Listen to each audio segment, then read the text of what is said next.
All right. Good Sunday evening, everybody. Happy Father's Day. Thank you, everybody, for coming in. We got Daryl up here. We got Willie up here. We got Cajun in the house. John in the house. Let's see. Ben's in here. How you guys doing? Hope everybody's having a great Father's Day. Um, so, um, if I fall asleep during the live stream, just kick me off to the side and continue on.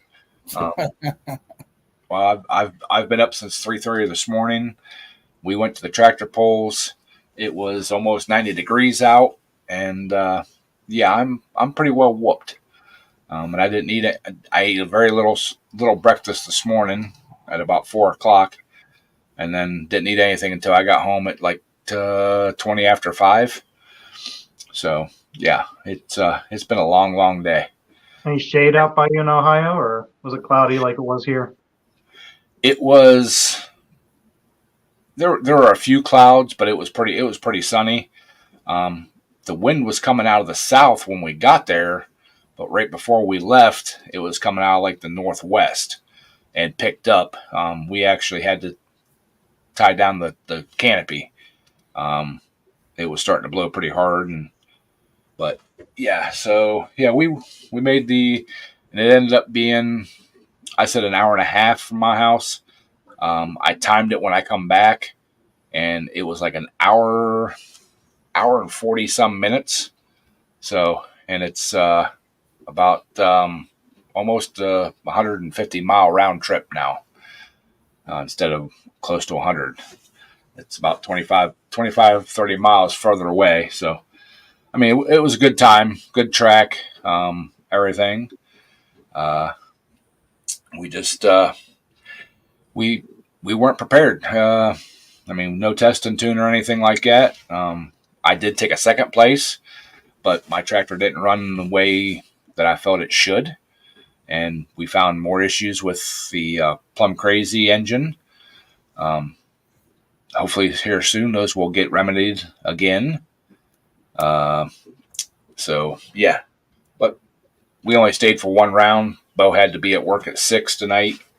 So we packed up and headed out after one round. I mean, we stayed for about an hour and 15 minutes after the first round, trying to decide whether we were going to stay for the second round, and things weren't progressing real fast. So we're like, Bo's tractor's not running well. I'm over. I'm done. I'm ready to go home. So yeah, let's load up and go home. So, but yeah, it was I mean, good day. I mean, any day pulling's a good day. Just not the uh, not the results that I was hoping for, but Oh, you'll have that. did your truck work out pretty good hauling all that down there, did? Yeah. I mean, of course, it don't have the power of a big V8, but it didn't really struggle. Um, Now we're pulling some pretty good hills, and it maybe dropped down to 40 miles an hour. Hey, Kyle, how you doing, bud? Scott and Mater. Oh yeah, Scott and Mater. Seen you guys come in too. Thank you for coming in. But yeah, I mean, overall, it did good. Um, it's just down when we got down further south, probably an hour from us. The roads get real curvy and real hilly, so you can't get a good, decent run. You know, you can't get up to 55 mile an hour and expect to be at 50 at the top. Usually it dropped down to like 45. You were So by any chance driven through Bangor, Pennsylvania, by New Jersey? no, I haven't been up that way. Always But seems like it's a stop sign at the bottom of every hill, and every hill has a blind corner on it. And driving that 87 Dodge with only a 3-speed with overdrive, it's a lot of fun. well, that's the way. Sometimes. That seemed like that's the way it was when I worked over in Pittsburgh. But I was driving a 16-foot Isuzu box truck, and 90% of the roads were one way, and the other half said no trucks. And Pittsburgh's an animal of its own. There's nothing straight in Pittsburgh. Well, even the people that live there, and I know people that like were born and raised there, and they'll even say you can't get there from here. Yeah, You know, there is there nothing straight in Pittsburgh. there is no straight line between point A and point B. You got to go point A, point Z, point C, point D, point F, point Z, then point B. You know, but I mean, it's a good city, but I don't care to drive there. And the last I checked, anything I left there has been there for 20 some years. I'm not going back to get it. Yeah, I've been down in there a couple of times. But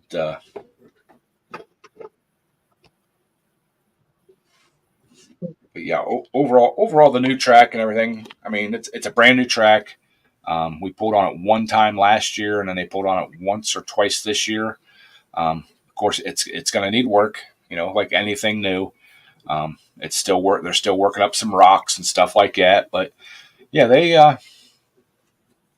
They start with a good clay, or they have more of a sand mix. it's a pretty decent clay mix. It's not as good as the old some of the tracks I've been on, but you know they're working on it. I mean, it's a work in progress. The place that's holding it, the Holloway Old Timers, I think it's Society, something like that. They graveled the whole driveway coming in. They're the ones that actually put the track together, tilled it up, you know, all that kind of stuff. They're willing to put the work and stuff in to have us there. So, Keenan, how much? Build a 30 cube myself. You can go cheap, or you can. I mean, it all depends on how wicked you want to go. 30 cube, that's kind of small. I mean, if you're gonna pull with it, what would that be? Well, it would be like what, a 10 horse, 12 horse, 12 horse, yeah. I mean, it can be done. I mean, you can build some pretty wicked 12 horses, but for the money you're gonna have in building a 12 horse, you might as well build a 16. The price of the parts are relatively the same. You know, Even the Briggs and Stratton engines are the same block for the 12 and 16 horsepower. I think they're only like 30 or 40 thousandths difference in bore. Well, see the on the Kohlers, there's the block. They have an extra stud on the head. Right. It's actually a thicker material block. You can take a 14 to a 16 horse bore. What you're pushing. Number was it that Connect should take the bigger piston? Because I think there's different numbers or something like that. I did specifically get 321 casting, because there was some 301 castings that had 14 horses in them, I believe. So you need a 321 in order to be able to bore it out for the 16. Yeah. And I think you need a copper gasket, otherwise it'd pop a graphite. Right. And when you're doing that, you have to put a head strap on it, because if you're taking a 14 to a 16, using a 14 block to bore it to a 16, they get relatively thin. So he says his club has a 30 cube class. So yeah, I mean, it's been so long since I actually bought the parts and built for a single cylinder. Back then I did it for like $2,500, but I know parts have went just ridiculously high priced.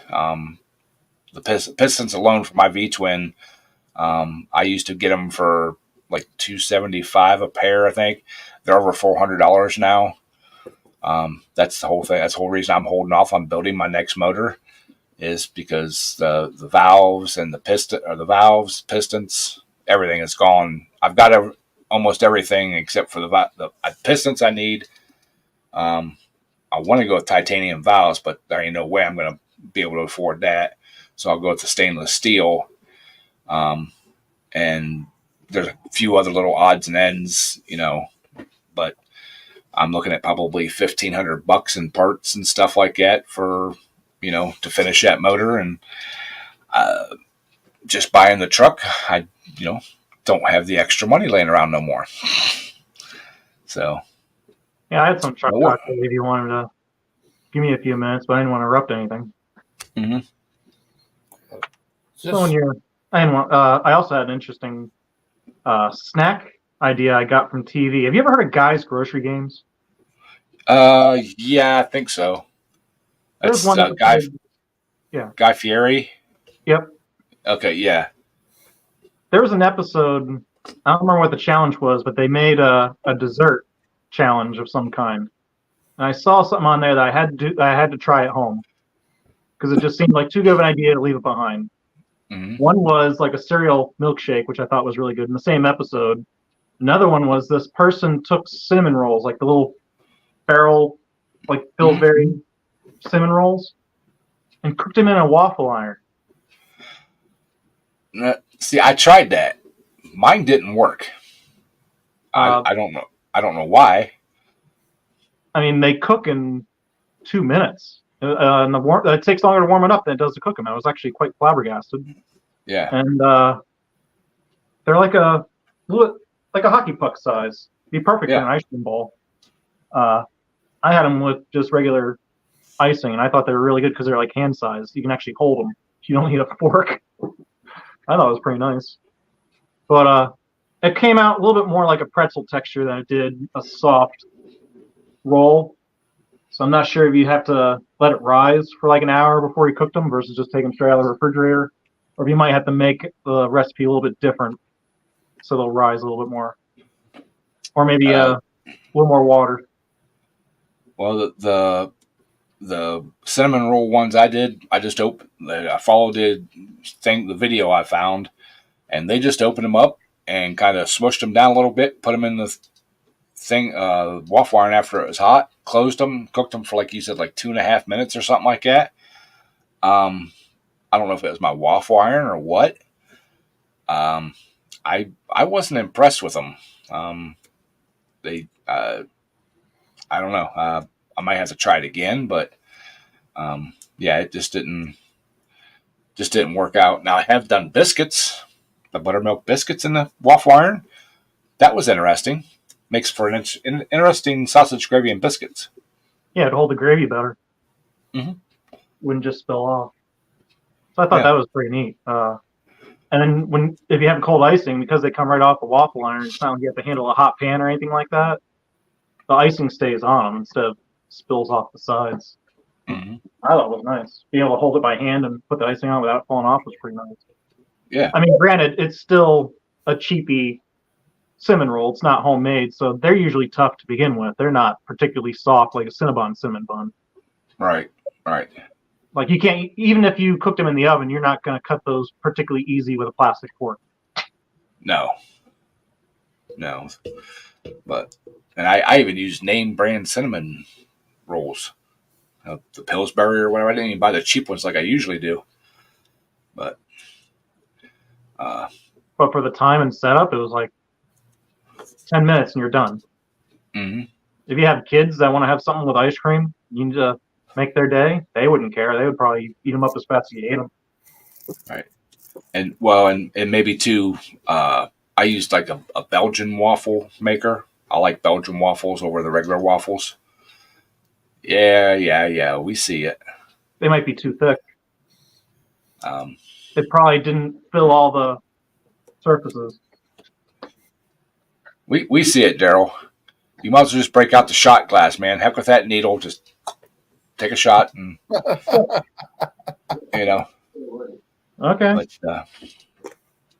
But yeah, today didn't go as I hoped, but it went better than I thought was going to.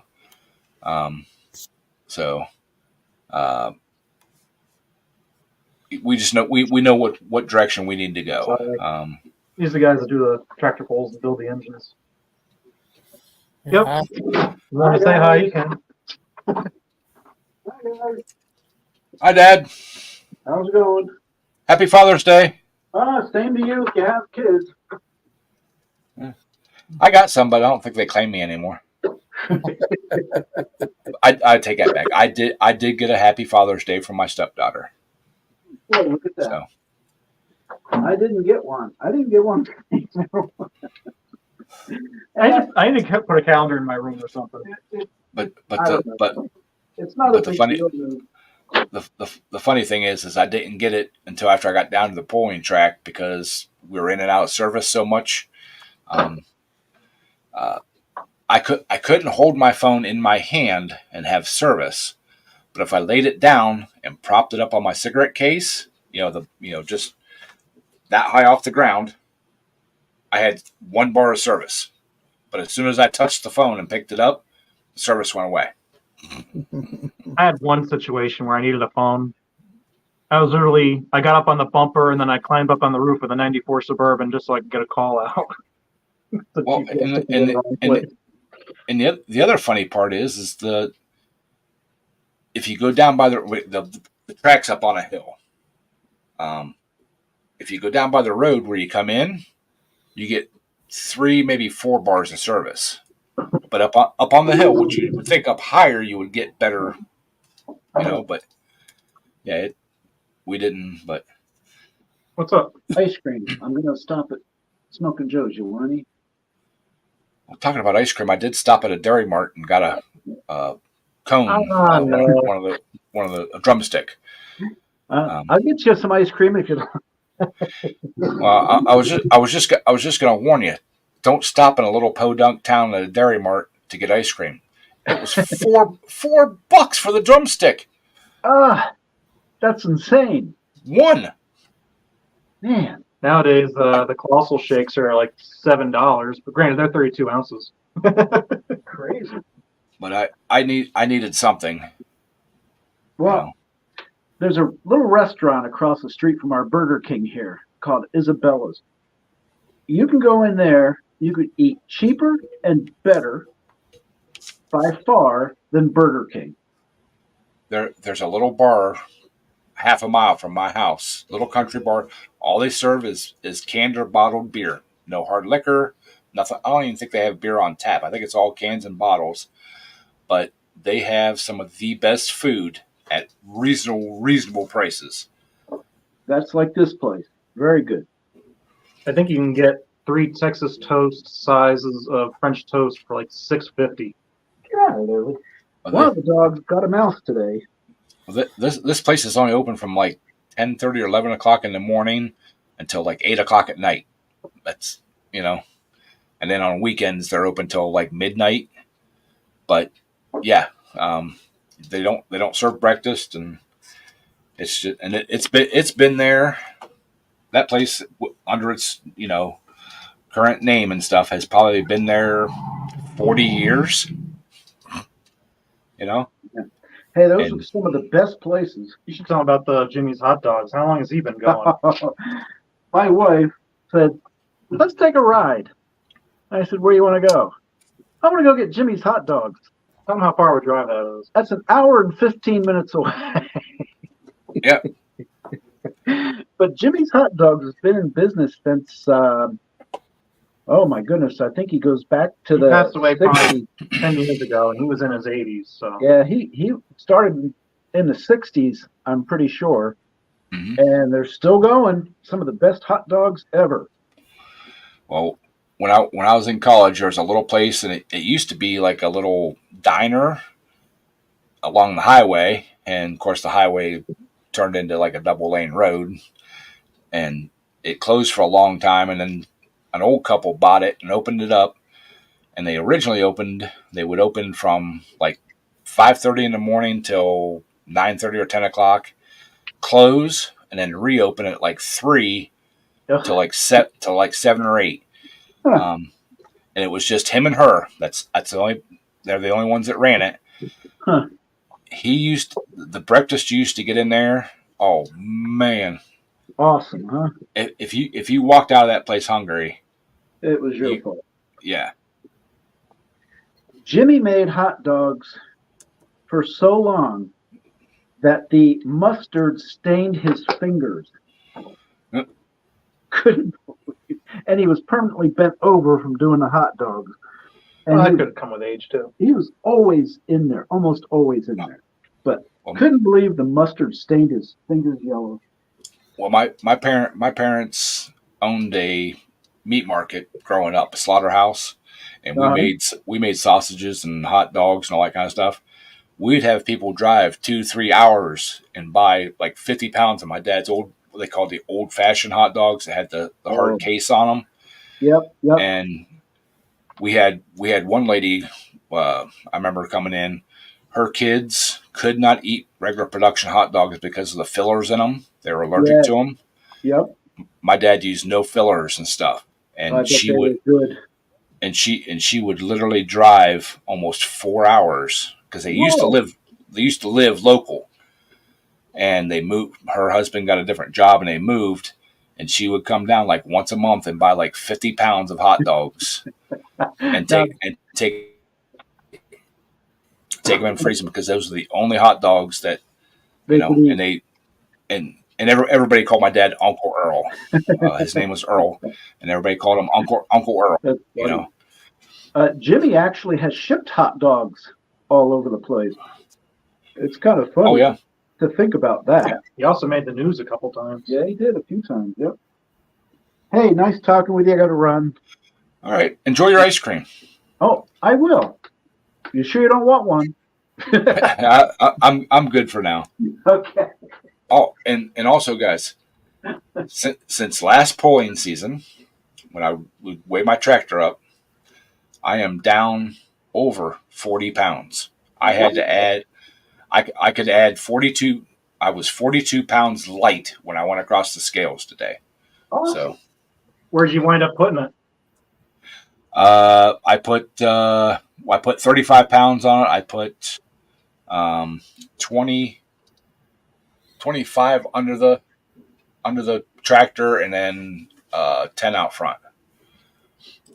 Did you want any ice cream or no? No, I knew it. I had those cinnamon rolls earlier. Okay. There's Mr. I seen Thomas come in. Hi, Thomas. Thomas said, "Stupid echo 1200." You went out there, or is he hiding around? Thomas, it sounds like a good candidate for a HIPAA carburetor.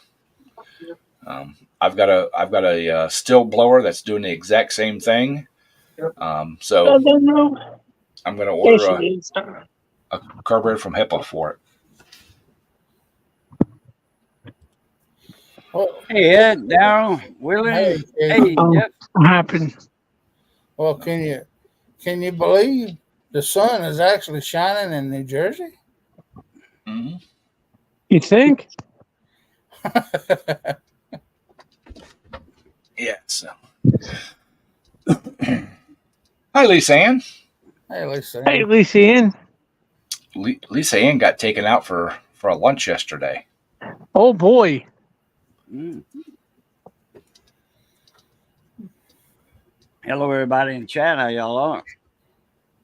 Hey, Cajun. Hey, Jeff. How's it going? You're looking spiffy today. Let me change that real outside. quick then. You outside. You know, you're not in the hospital room. You're not inside the house. You're outside in the sun, soaking up some vitamin D. Well, that's because the dog had to go out and go pee. Oh, hey, Bill. I picked up a goodie yesterday, Ed. What'd you pick up, man? Oh, I picked me up a nice mower deck. Yeah, that's for the short hood. Yeah. Yeah, when's the last time you ever seen a short hood mower that's in this kind of shape?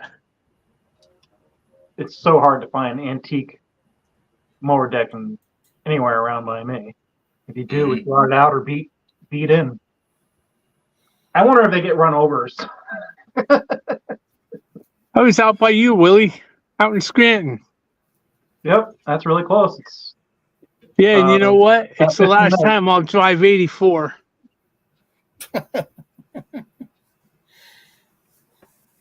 Scott says he's changing a starter on a BMW. Well, I would imagine you would have taken 80 or 81 from New Jersey. Well, I looked at it the first time on Google Maps, and it told me take 81. And then when I looked at it again the next day, yesterday morning, it said take 84. So I took out the GPS thing, I put it in the truck, and I punched it in, and that said take 84. I was like, yeah, okay, I'll just try it. I don't usually go past exit 10 on 84. So I'm between 84 and then out towards Dixon City. So I don't drive on 84 very far. Oh, I I'm never close to seen that so main much street, construction. I was fixing to say, did they ever? I mean, it's been almost 15 years since I've been out that way, but They ever get 611 fixed yet down by New Jersey? I don't That's still know. closed. That's been Couldn't driving tell me you nuts. that. Well, I can tell you, I'm glad I followed Bo down to the track today, because the way I went the last time I went down there, it was like a cow path compared to the main road we took this time, and it was Yeah. only like 10 minutes longer. So Maybe. yeah, that's the way I'll be going from now on. Hey, So come on. If I'm going down to the Jacktown show, the GPS will take me on this one road. I think it's Foxtrot Road or something like that, or Fox Road. And I swear, if you had an above ground picture of it, it would look a lot like Lombard Street, and it's all downhill. And then when you take a truck and trailer down through that road, like, holy crap. the way the GPS took me the last time, when they had the festival down there, and that was the first time we pulled down there. I was going down this road, and I've seen these pickup truck and stuff like right alongside the road, and I'm like, huh. Well, it turns out there's a house there, and it's a 90-degree turn to the left. They were parked. The mirror was actually over the white line, and it's a blind corner. There's a big hill. You can't see around the corner, so you're getting over the yellow line to make the corner to miss the pickup truck, and hopefully there's nothing big coming the other way. And Jesus, I'm like, wow. So what do you think I paid for this thing, Ed? A Power I don't King know what- deck. If you got it for under 300, I'd be surprised. $50. Did the spindle still turn? Yep. You got your money's worth there by itself. I want the whole shell. Yeah. The only problem I got is the pulley on the left side. Part of it's broke off on top. It still holds the belt, but I imagine if I start running it, it's going to really shake. Find a modern pulley and then just weld it to the top of the old one. Lather, rinse, repeat until they're all the same height. I would just take a grinder and kind of relieve those sharp edges a little bit so it won't catch the belt, and try it. That's what I'm going to do, because I found what's his face down in Chambersburg. I messaged him yesterday, and he said, "Oh, I got 3 whole spindle setups." He said, "What do you think it's worth?" And I said, "I don't know. Give me a number." And he said, "Well, how's 120?" I was like, "Wow, that's going to wait a couple weeks." But I figured if they're all good, because he usually takes stuff like that and puts new bearings and seals on them, so I figured for $120 I'll get them just in case one of these burns up or something. Yeah. Never heard I'm to have glad I one had a laying spare around. belt and spare spindles because I had a belt just shred on my tractor just recently, and I have the spindle making noise. I thought it was the belt making the noise, but maybe whatever shredded the belt also hurt a spindle. It's making all kinds of rattling noises now. But it won't do it when I spin it by hand. It's only when I'm running at a high speed. So I'm wondering if a race seized up or something. But I have spare spindles in my shed, brand new. Hey, Yeah, I even got the mule drive set up for it. I was looking at it when I got home last night. I started thinking, I said, this ain't the right drive. This looks like the one for the snowblower or something. Then I stand here looking at it. I said, no, it's right. I know a guy that had to put all 3 of his brand new spindles that he bought this spring. Already put them all on the tractor. Really? Halfway through the season. Well, I think he mulches rocks. I hear it every now and then. I've got to do my spring service on my mower and my mom's mower this week. Yeah, I just did mine. I'm gonna be putting a video up on it. I just had 2 blades that were uneven. You know, like when they get like one on top of the other stacked. I'm trying to think of how I could fix it. So I'm looking at it. I thought, you know what? I'm just gonna loosen the bolts off the spindle, stick some washers under there, bolt it up tight, and when you know it, brought them right up even. It's like, yes. Well, I haven't tried to move this yet, but when I went out and got it yesterday, it's a good thing the guy's nephew was there because he was like the size of you, Ed. Well, I last spring when I did the service on my mower and sharpened the blades and everything, the little wing on the back was just about gone on all 3 of them, and I imagine by now they are gone. So I got good mulching blade. Yeah, I got three brand new blades to put on my mower and 3 brand new blades to put on mom's mower, but it's supposed to be upwards of 90 some degrees this week every day. So I'm going to probably have to go over one day and pick it up and bring it home and then do it first thing in the morning when it's still a little cool and take it back to her. But Well, I tried to put post holes in this week to put posts for my gates, and that doggone thing was the doggone dirt out here so I want to go for that high. run. Come on. I got down 3 foot. I went and bought one of them Harbor Freight augers, and I ended up having to fill the hole up with water to break it up enough for even the auger to cut through it. So, I mean, it's been. I got 1 hole dug, got one post set in concrete, and I still got 2 more to go. So. That dog, the dirt up here on top of this hill the clay is so daggum dry, you can't get nothing to go through it. well, we got one of those. I think it's called a mantis auger. Yeah, I think it's what they are. We have one of those at work, and they needed to drill 2 post holes one day. And they told me like right at 5 minutes after 7, right after I started, hey, we need to make sure that thing runs and everything. I'm like, okay. So I grabbed it. It wouldn't start right up. I worked on it.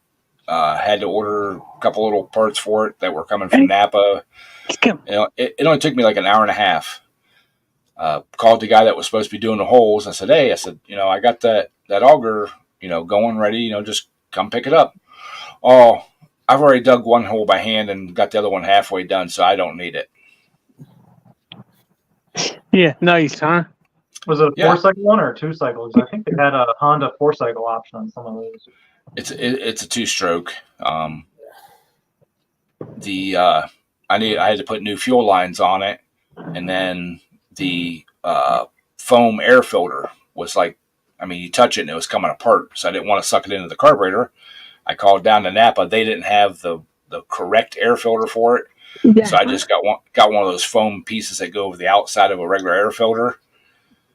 And cut it and put it in there, and he never. I've done some crazy stuff with those Briggs & Stratton air filters. Those little foam ones are like that big. I've cut those for a few different things.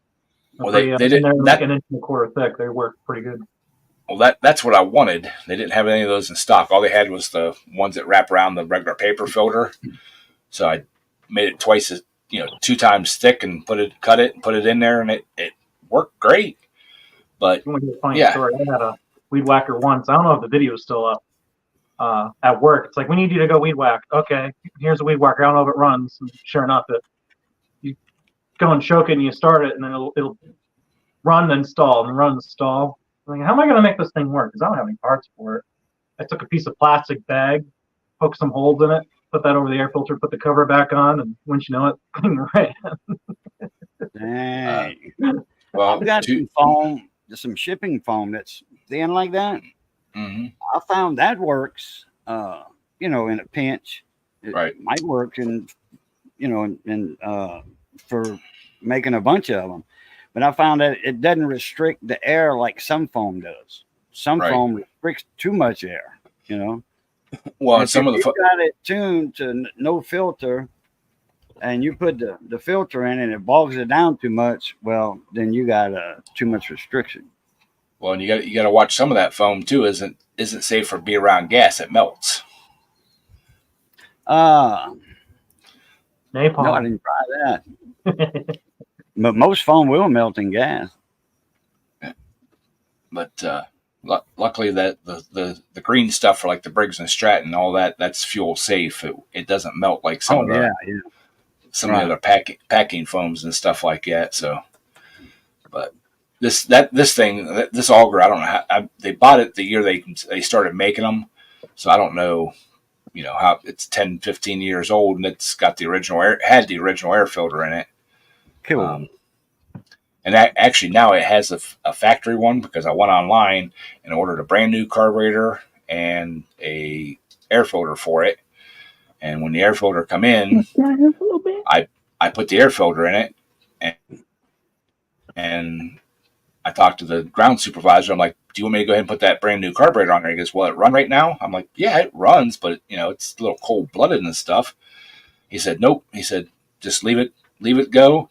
He said, "I'll put a note on it that if we're going to go to use it, get a hold of you, and you can take 10 minutes or whatever it takes to put the brand new carburetor on it." Because he goes, "I'm not going to have a machine have a brand new carburetor on it and then sit there for a year, until we use it again."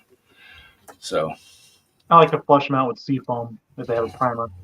I haven't had any problems doing that. Dump the old gas, put some seafoam in it, just prime it through, and then flip it over, and then just run the primer until it's done pumping everything out of it. well, I did it. I just did a quick and dirty clean and adjustment on it. While Mantis, it's probably got that heavy gear case on it. So probably not as easy to flip. But I was kind of surprised that little Predator engine. You couldn't bog it down, but it would. But the auger itself wasn't cutting it, and it was just sitting on top of the ground. No matter how much pressure I put on it, but I couldn't make the motor itself stall out. So, well, 3 or 4 years ago, they wanted to put some T-posts in someplace, and they couldn't drive. They kept trying to drive them down in, and they would only go like 6-8 inches down and stop. So they wanted the auger, and they tried it, and they brought it to me and like, "Hey, can you something you can do with this thing? It's not, So yeah, we could take care of that." So come back in about 10 minutes. I took the grinder to the end of that sucker and sharpened it up. The guy that was using it's like, "Man," he goes, "I don't know what you did." He said, "But it goes down about a foot now, and if you're not paying attention and it catches a rock," he said, "that thing will whip right out of your hand." I'm like, "Yeah." well, that's what I'm gonna have to do. I wish I bought it when I saw it, but I saw one of those 2-man auger drills. I got home and asked my Uncle Willie, he's like, "You want to go pick that up if it's not sold?" "Yeah, go pick it up." But then the trailer to load it up because the arms are like 6 feet across, and then you had the drill, which was another 4 feet, so it wouldn't really fit in the back of a truck cab.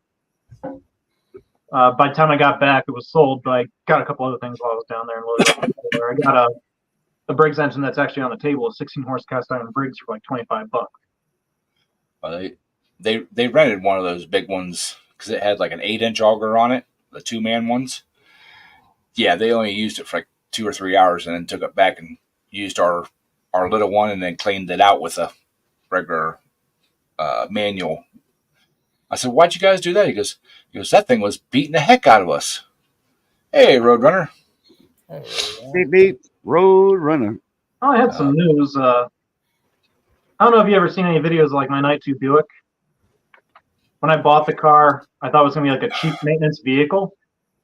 Yeah. And not having major issues.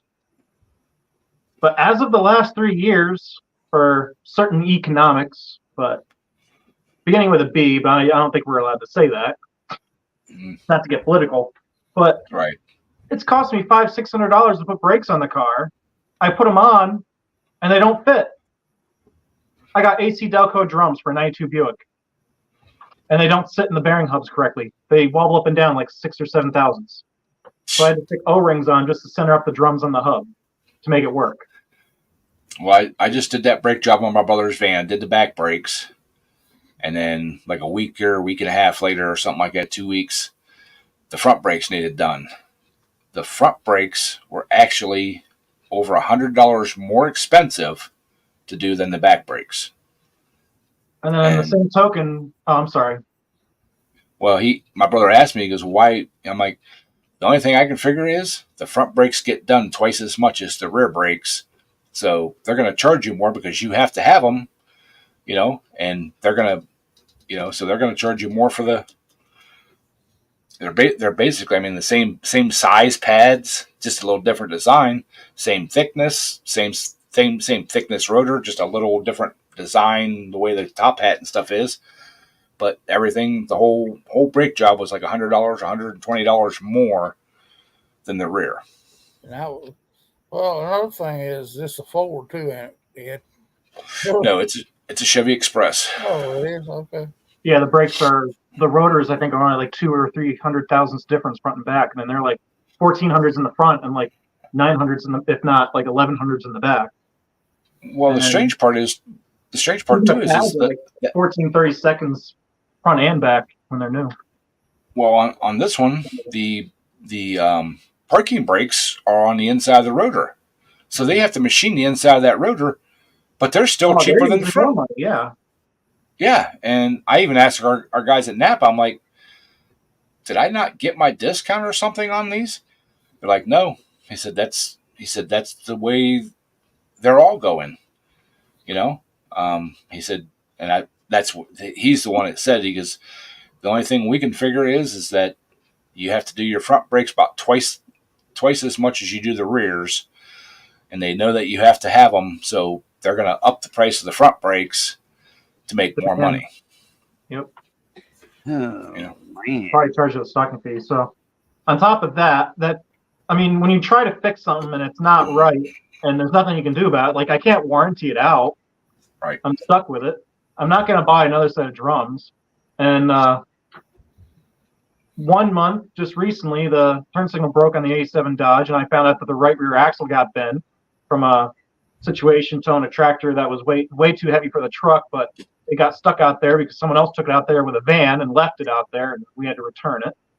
Yeah. And then not even a month after that, the high beam switch broke on the Buick. So I've been really getting discouraged with trying to find parts, and then they're not the right parts, and I don't like fixing things twice. I hate letting things go because I'm obsessive over fixing everything correctly. So the Buick is starting to turn into a money pit like you wouldn't believe. For just minor repairs, it's costing just as much money, if not more, to fix this antique than it is to fix a new car. Oh, yeah. So I know the next thing I'm going to fix on my new truck is the AC. It was quite warm coming home today. So when did you find out that it didn't work? Well, I knew it from the day I bought it, but okay. My old Chevy, hopefully not. Well, no, it's all there. My old Chevy didn't have AC. I mean, it had AC, but it didn't work all the time. It had a real slow leak. So I never really bothered to fix it because it was my old Chevy, and I'm figuring, this thing's a 4-door. It's got 4 windows. Yeah, it's so dark blue it's almost black, and it sat out in the sun all day. And even with the windows down, it was a quite warm ride on the way home. Yeah, it could take 15 minutes to air it out. All the radiant heat and everything. Yeah. Several years ago, we needed some Freon in the Jeep. I think it was like the second summer we had it. And I found some stuff, and it's in a tall can. It's got a gauge on it. It says Arctic Freeze or something. I forget the brand name of it. Yep. It in the can, it had 134 plus some oil, I think. Mm-hmm. And I'm not sure if it had to dye, which I wasn't worried about it. And man, that's good stuff. It's got a nice big gauge on it. Got a trigger on it so you can pop another can on it, a start can. And man, that's the best AC installer with the can I've ever got, but man, it was like $50 too, but it was a big old special can. And now I can put a small can on it and just, hook it up, and it's got a good gauge on it, and you can feel it going in, and it's got, you get it to the, real good on the green. Don't go in the yellow, and you good to go for the summer. Yeah, I tried a little bit of that on my Dodge when I first got it. It took some, but it never kicked out. I think it's one of the pressure switches might be bad. But I'm gonna have to put it on my AC machine at work and vac it down and make sure it doesn't have any leaks or anything. And you got the good equipment then. Yeah, it needs upgraded because one of the gauges is a little wonky, but it still does the job that needs to be done. But yeah, I'm gonna have to do that and get it working. Like I said, I think it's one of the limit switches on it, because the relay is not even kicking for the pump. And I checked all the fuses and checked to make sure the relay was getting power. It's getting it's getting the main power. It's not getting the signal to turn on. So it's probably one of the limit switches is faulty. We'll have to bypass one or do a test and see if we can get the compressor to kick on. So as I was saying, I was pricing different cars and trucks. The A7 Dodge is now not inspectable at the moment because it doesn't have turn signals, and the bent axle is screwing up with the brakes because it has drums. And what was the other issue? Oh, the front calipers also need to be replaced on the truck. So inspection's out as of the end of this month or last month. No, last month it was out. So I don't really have the time or money to fix that exactly, like not on hand. And even then, I have the parts to fix it, but I don't have the time really to fix it and get it inspected. My brother just got a parts frame, so he has the axle and the calipers now. So I think we have everything to fix it, but it's going to be a huge pain in the butt to change everything because you got to pull the steering wheel off, you got to disassemble the whole rear axle and the front wheels. So that's on the back burner. But I even have that 95 Chevy I haven't been able to touch because I've been to fix a bunch of other stuff. So I was pricing some different vehicles. I'm guessing my Buick, when I get the trunk springs fixed and the headlight switch fixed, I can probably sell it for $2,500. Get some money in my pocket, and I'm gonna probably get a credit card so I can build up some credit. But I was actually shopping around and I saw this one truck. It's like, I'm gonna price this and compare it to used trucks. So on Marketplace, the A7 Dodge, being a 318, can tow about 5,000 pounds. Mm-hmm. And a good rust-free one that's turnkey and go, they're selling for like $9,000.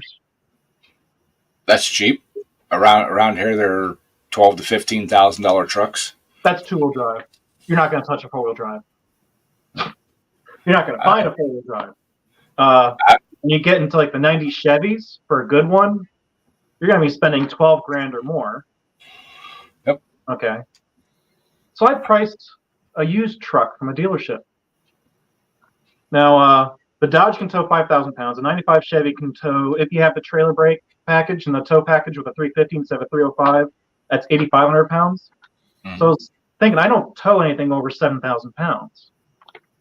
So I found a truck that can tow 7,000 pounds. It's 180 horsepower. Like it's 30 on the highway, 25 or 22 combined. And it's a medium-sized truck, which is about the same size as like the 95 Chevy. Not quite as big as like the A7 Dodge. But it has the horsepower and the tow rating right in between the two. Mm-hmm. So right between the 5 and 85 at 7,700 pounds. How much do you think that truck was from the dealership? Considering the 95 was 12,000 and the 87 is probably 9,000. And this one's fully loaded with everything on it. From a dealer, I'm going to guess 12,000 to 15,000. I actually got it for pretty cheap. Most of them are selling for 22,000. Mm-hmm. This one's got 146,000 on it, and I got it for 17,500, and it's the 4-wheel drive GMC Canyon. So it's got all kinds of options on it from 2016. Yeah. So it's like, why would anyone want to invest $12,000 into a nice 90s Chevy truck, which you're going to have a hard time finding parts for? And if anything goes bad on it, it's not worth fixing because you're going to pay a shop $5,000 to rebuild transmission, or rebuild an engine. Mm-hmm. So I actually decided to buy the truck. I know it's not the cheapest truck, but when I was driving it home, I got 30 miles per gallon on that diesel. Hi, Munster.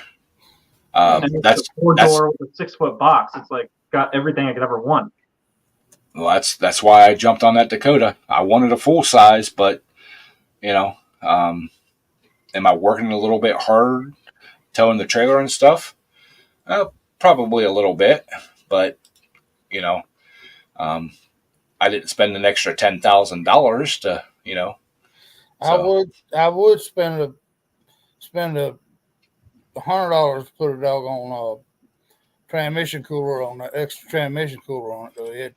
It's already got it. The guy that owned it before me has trailer brakes wired into it, external transmission cooler, all that stuff. So hey, Tommy. The interesting thing about this truck is, despite its age and the mileage, he actually. Sorry. Oh no, the guy that bought this truck, he bought it brand new. He actually got the high output 4.3 liter V8 in it that comes in the full size Rams, the 1500s. Like the 4.7 overhead cam. No, it's not the 4.7. Maybe it is a 4.7. The overhead cam, like Magnum engine, I think is what they had in like the early 2000s. It's not a Magnum engine, and it's not the Hemi, but it's the one. It's one that it was an option for the Dakotas, but you had to special order it.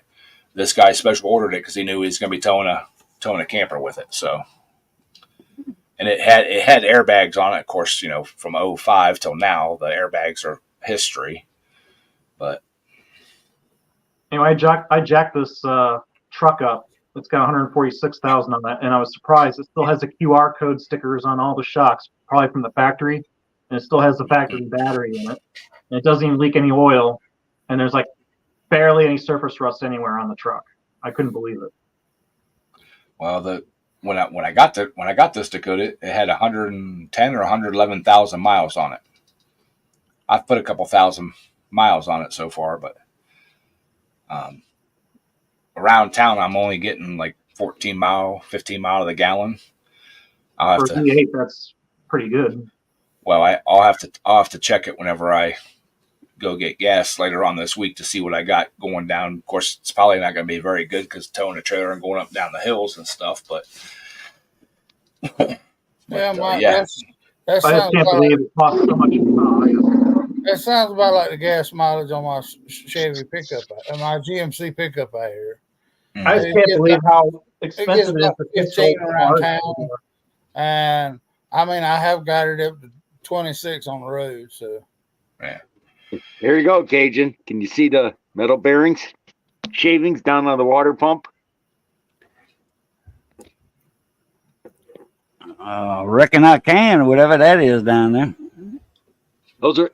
That's metal shavings. The water pump went poof. Okay. That's a hell of a spot. Glad I'm not changing it. Oh boy, oh joy! I'm gonna have fun doing that, huh? Yeah. Well, you can see where the water you got. Look at there's your AC line, which you don't want to break, and it's right down there. Man. I like the buried. ones that have them on the timing chains on the back of the motor, so you got to rip the whole timing set apart to get them out.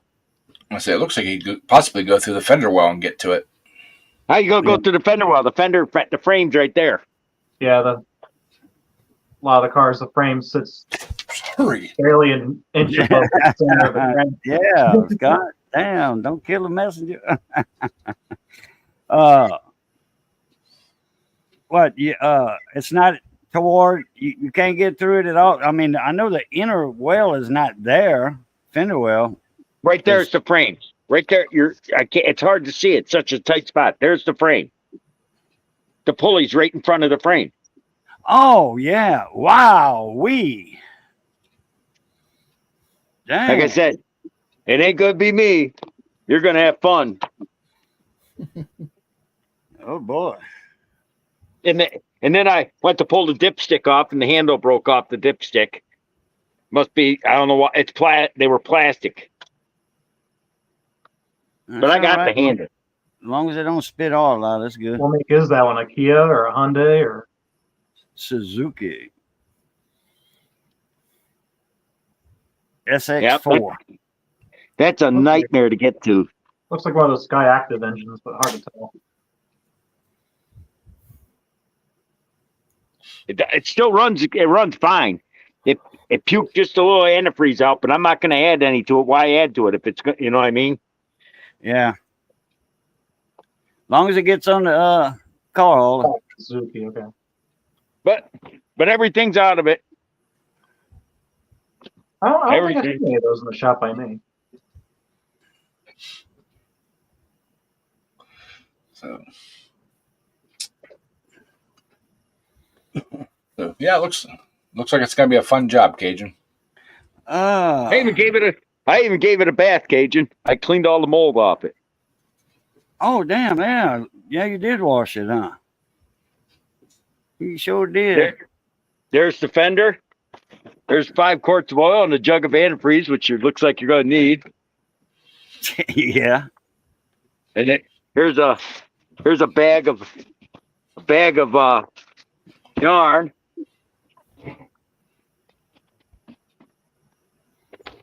Oh, cool deal. A whole bag of yarn with my CV in there. I found out what burned up. The plug burned up on the back where I plug it in.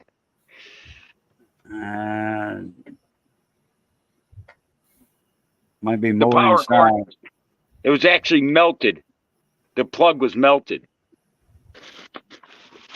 Yeah, that's no bigger to change right there. I got those. But there's a whole bag of yarn. I don't know how many rolls in here. Let me see. There's 1, 2, 3, 4, 5, 6, 7, 8, 9. 8, 9 things of yarn. You got that coffee maker in there? Yep, it's in the house. I didn't put it in yet. Oh, okay. Well, that'll work.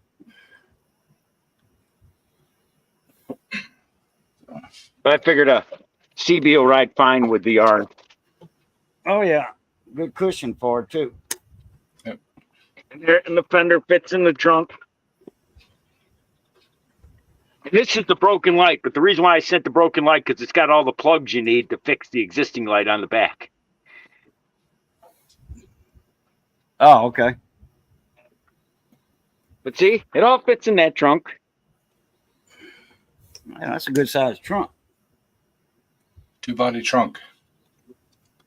But I did. I cleaned it. I washed it. It cleaned up good, I think. Fold down on that one. What's that? Do the seats fold down on that one? Oh, yeah. Just go like this. Yep. So you got a nice sized trunk. Yeah. And this one here is even bigger. You hit this and It's like the old Saturns. Probably get a piece of plywood in there. You get it just right. probably. You used to get some 8-foot boards in the SL2 my dad had. 98, 99. Yeah, that's got a good sized trunk. You can put a bunch of junk in the trunk. Believe it or not, A Cajun musician down here, he's got a song out, an English song, saying, you know, I like my women with a little junk in the trunk. but see, Cajun, other than this tire being dry rotted, this is the only tire that really needs to be changed. The other ones, this one's brand new. Look, it still has tits on it. Yeah, man, it sure does. All right, y'all. I hate to cut you off, Briggs, but I am tired. I'm ready to go to sleep. Appreciate y'all hanging out. I hope everybody had a great Father's Day. Hope hope your father's still around. My father has passed, but everybody, thanks for stopping, and we will catch you all on the next one. So, All right. Appreciate you having me up, Ed. Yep. Y'all take care, everybody. Love, peace, and crackling grease. We'll catch y'all later. Pluto. Pluta.